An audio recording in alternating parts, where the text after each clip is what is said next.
Tuan-tuan, zaman ni kita dah tak tahu mana betul, mana salah. Yang salah orang kata betul zaman sekarang, tuan-tuan.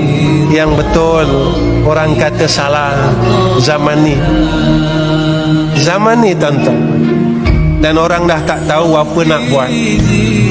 Zaman inilah kalau kita lihat apa yang Nabi sebut tentang hadis fitan, malu itu diangkat oleh Allah. Tuan-tuan tengok di media masa apa yang berlaku. Apa yang berlaku kepada masyarakat Islam sekarang. Tidak ada malu pada mereka, daripada golongan remaja sehinggalah golongan orang-orang tua. Bagaimana fitnah berlaku di kalangan alim ulama, bagaimana fitnah berlaku di kalangan masyarakat biasa. Zaman inilah zaman yang Nabi kata penuh dengan fitnah itu sendiri. Hatta untuk kita beramal dengan agama ini penuh dengan ujian. Dan orang tidak menyangkakan perkara yang dia buat salah itu adalah betul, perkara yang dia buat betul itu adalah salah.